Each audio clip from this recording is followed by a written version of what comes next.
अस्सलामु अलैकुम। आज हम आपको हजरत लूत अलैहिस्सलाम की कहानी सुनाएंगे जो कुरान में बयान की गई है। यह कहानी सिर्फ एक इतिहास नहीं बल्कि हमारे लिए एक इबरत और सीख है।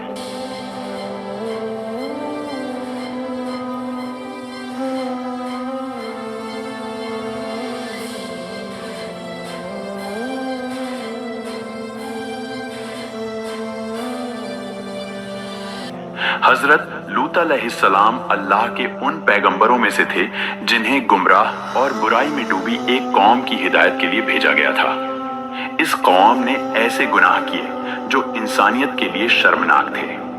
अल्लाह ने हजरत लूत अलैहिस्सलाम के जरिए इस कौम को सही रास्ता दिखाने की कोशिश की, लेकिन जब उन्होंने बाज आने से इनकार कर दिया तो उनका अंजाम तबाही की शक्ल में हुआ। ये कहानी हमें सिखाती है कि अल्लाह के हुक्म से हटने का नतीजा कितना खतरनाक हो सकता है। हजरत लूत की कहानी कुरान और हदीस में बहुत तफसील से बयान की गई है। हजरत लूत अलैहिस्सलाम का तारुफ, हजरत लूत अलैहिस्सलाम हजरत इब्राहिम अलैहिस्सलाम के भतीजे थे। जब हजरत इब्राहिम अलैहिस्सलाम को अल्लाह ने अपना पैगंबर बनाया तो हजरत लूत अलैहिस्सलाम ने उन पर ईमान लाया और उनके साथ हिजरत किए। अल्लाह ने उन्हें कौम सदूम की हिदायत के लिए भेजा जो बुरे कामों में मशहूर थी। कौम लूत के बुरे काम। कौम लूत के लोग ऐसे गुनाह करते थे जो उनसे पहले किसी कौम ने नहीं किए थे। वे औरतों को छोड़कर मर्दों के साथ बुरा काम करते थे। इसके अलावा ये लोग राहगीरों को परेशान करते, चोरी करते और खुलेआम बुरे काम करते थे।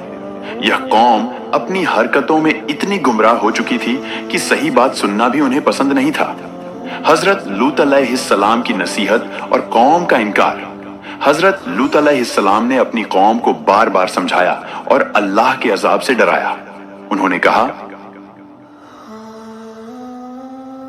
क्या तुम औरतों को छोड़कर मर्दों के पास जाते हो? यह काम बहुत ही गंदा और नाजायज है। अल्लाह से डरो और सही रास्ते पर आओ। लेकिन उनकी कौम ने उनकी बातों को मजाक में उड़ाया और कहा, अगर तुम सच्चे हो तो हम पर अजाब लेकर आओ। अल्लाह का अजाब और कौम की तबाही। जब कौम लूत ने सुधरने से इनकार कर दिया तो अल्लाह ने उनके अंजाम का फैसला कर लिया। अल्लाह ने फरिश्तों को इंसानी शक्ल में हजरत लूत अलैहिस्सलाम के घर भेजा। जब फरिश्ते उनके घर पहुंचे तो कौम के गंदे इरादों वाले लोग वहां पहुंचे। हजरत लूत अलैहिस्सलाम ने अपनी कौम से कहा, ये मेरे मेहमान हैं, इन्हें शर्मिंदा मत करो। अगर तुम सही हो तो मेरी बेटियों से निकाह कर लो। लेकिन कौम ने उनकी बात नहीं मानी और गुनाह पर अड़े रहे।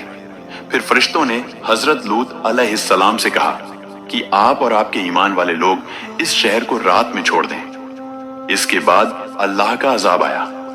हजरत जिब्राइल अलैहिस्सलाम ने अपनी ताकत से पूरी जमीन को पलट दिया और आसमान से पत्थरों की बारिश हुई। इस तरह पूरी कौम तबाह हो गई।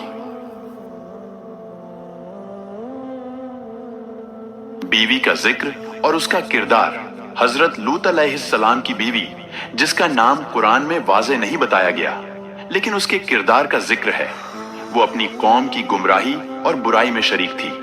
वो न तो हजरत लूत अलैहिस्सलाम के पैगाम को मानती थी और न ही ईमान लाई। जब अल्लाह के फरिश्ते हजरत लूत अलैहिस्सलाम के घर आए तो उनकी बीवी ने कौम के लोगों को इसकी खबर दे दी। ये इस बात का सबूत था कि वो खुद भी बुरे लोगों के साथ थी। उसकी ये हरकत हजरत लूत अलैहिस्सलाम के लिए बहुत दुखदाई थी। अजाब के वक्त उसकी तबाही। जब अल्लाह का अजाब कौम लूत पर आया तो हजरत लूत अलैहिस्सलाम को अपने ईमानदार लोगों के साथ शहर छोड़ने का हुक्म दिया गया। उन्हें ताकीद की गई कि पीछे मुड़कर न देखें। लेकिन हजरत लूत अलैहिस्सलाम की बीवी ने अल्लाह के इस हुक्म की नाफरमानी की।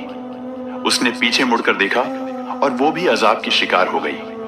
कुरान में हजरत लूत अलैहिस्सलाम की बीवी का जिक्र। कुरान में हजरत लूत अलैहिस्सलाम की बीवी का जिक्र इन शब्दों में आता है, अल्लाह ने काफिरों के लिए नूह अलैहिस्सलाम की बीवी और लूत अलैहिस्सलाम की बीवी की मिसाल दी है। वे हमारे नेक बंदों के निकाह में थी, लेकिन उन्होंने अपने शौहरों से बेवफाई की।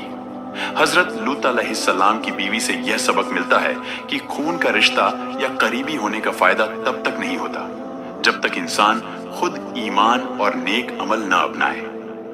اللہ کی رضا حاصل کرنے کے لیے اپنے کرموں کو سدھارنا ضروری ہے، چاہے رشتہ کتنا بھی قریبی کیوں نہ ہو۔ اللہ ہم سب کو گناہوں سے بچنے اور نیک راستے پر چلنے کی توفیق دے، آمین۔